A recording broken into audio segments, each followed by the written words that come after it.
Hello everyone, and welcome to this video on the difference between the TOEFL and IELTS exam. So let's get started.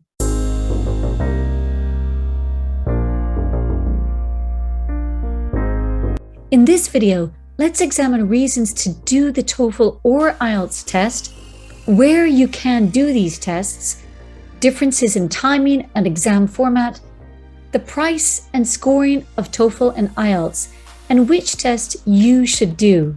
Reasons to do the TOEFL exam. TOEFL is recognized as a proof of English ability in 90% of institutions and organizations in the United States and Canada. Reasons to do the IELTS exam. IELTS is recognized by over 10,000 institutions and organizations as an assessment of ability in the English language. IELTS UKVI is required for visa applicants to the United Kingdom. The TOEFL exam was originally created by Stanford University and is now developed by ETS, that's the Educational Testing Service in the United States, whereas IELTS was originally created by Cambridge and is now co-created by Cambridge, the British Council, and IDP Australia. So really the IELTS is more of a British exam. Interestingly, a lot of people who want to study or work in Canada can do either the IELTS or the TOEFL exam. Where you can do the test. For TOEFL, there are 4,500 centers worldwide in 169 different countries. And for IELTS, there are 1,200 centers in most international cities. Exam timing. TOEFL IBT, it's about 3 to 3.5 hours. The IELTS exam, 2 hours and 45 minutes. That 3.5 hours of time for TOEFL includes that arrival time to prepare for the test. So for IELTS, actually, you should also give yourself another extra half hour just to get a breather, put your stuff in the locker, and get ready for the exam. Exam format. This chart will show you the main differences between the TOEFL and the IELTS exam. So you can see that the reading test in TOEFL, it's 54 to 72 minutes and 60 minutes in IELTS. 30 to 40 questions in TOEFL and 40 questions in IELTS. So the reading is fairly similar in timing. The listening exam is longer in TOEFL because it's 41 to 57 minutes, 30 minutes in IELTS, or 40 minutes if you're doing the paper-based test. Speaking, 17 minutes for TOEFL. It's shorter for IELTS, it's 11 to 14. Writing, 50 minutes where there are 2 tasks, and IELTS, 60 minutes, 2 tasks. Oh, by the way, you have IELTS Academic, IELTS General exams. Those are slightly different. IELTS Academic, the passages in the reading are more academic. In the writing, you have to write a graph. The general test, you just write a letter. In TOEFL, you can expect all of the text to be academic. And also the audios and listening in TOEFL are academic. Exam content, reading. So in TOEFL reading, there are 3 to 4 academic passages, 10 question types that include factual, detail, and table completion. In IELTS reading, there are 3 academic passages in academic IELTS, 3 to 5 general texts in general IELTS. The question types include true, false, not given, and sentence completion questions.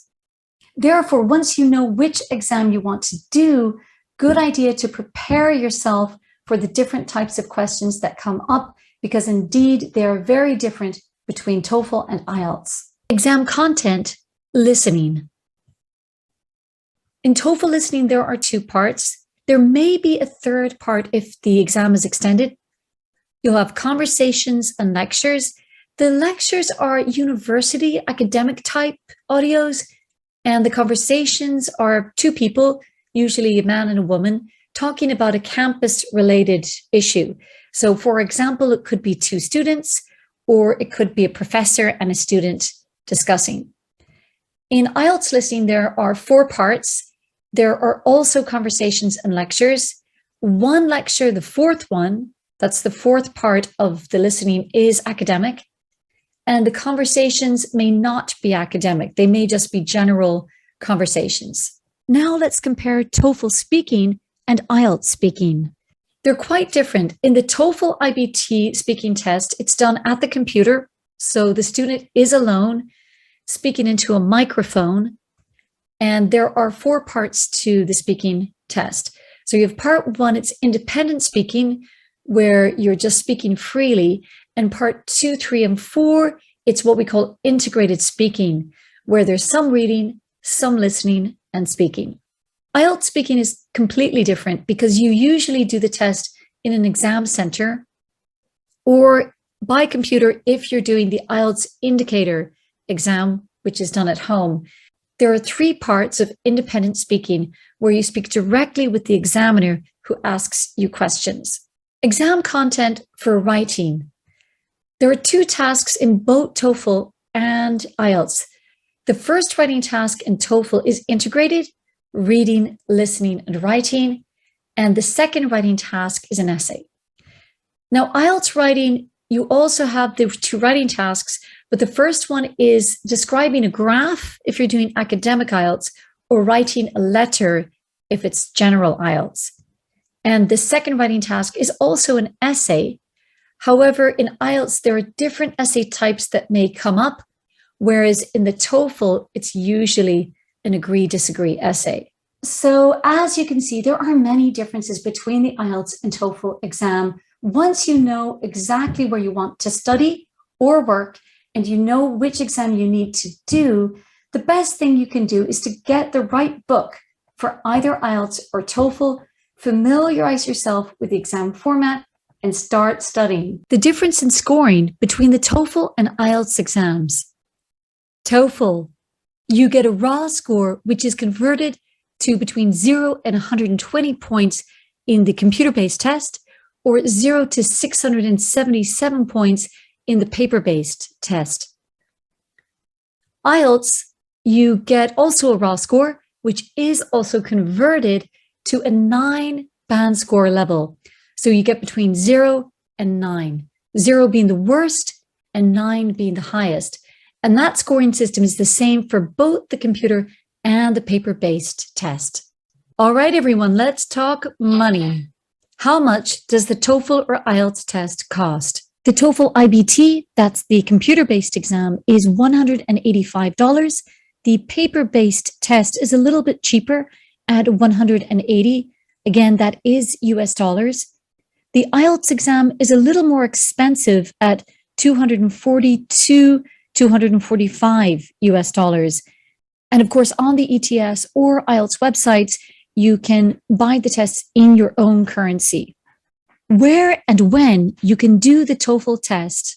The creators of TOEFL ETS developed a new exam called TOEFL Home Edition. This exam you can do at home in the privacy of your office or your bedroom on the computer. You do the exam and you're proctored via webcam by an examiner during the test to make sure that you're complying with all the regulations of the exam. Otherwise, you can do the TOEFL IBT or the paper-based test in any of the recognized exam centers worldwide. IELTS also has a edition exam. It's called IELTS Indicator that you can do at home as well on the computer. However, I should say it's not recognized by all institutes. Therefore, do your research about the university you're applying to make sure that you do the right IELTS exam before paying for it. Otherwise, you can do the IELTS exam at any of the recognized exam centers worldwide. If you're doing the UKVI IELTS, which is the exam to apply for a visa to enter the UK, then you need to do it at a special secure exam center. And for more information about the exact location of test centers near your town or village or city, then go to either the ets.org website for TOEFL, and then for IELTS, you can check IELTS.org or IDP. The last question is, should you do the TOEFL exam or the IELTS exam? If you're planning to study in the United States or Canada, then TOEFL is the exam for you. If you're planning to work in the United States, organizations may also require you to show a TOEFL certification to prove your ability in English. If you're planning to study in the European Union, the United Kingdom, Republic of Ireland, Australia, New Zealand, or Canada, then IELTS is the exam for you. So as you can see, students often do IELTS to go to Canada or TOEFL to go to Canada, but TOEFL is very much the recognized exam for the United States. I hope this was helpful for you to understand the difference between IELTS and TOEFL exams. Maybe you have more clarity on which one that you need to do. But again, it really depends on where you want to study or where you want to work. Once you know exactly what you want to do, you'll have a better idea which exam to take. Thank you for watching. Good luck in either IELTS or TOEFL, and we'll see you in the next video. Bye.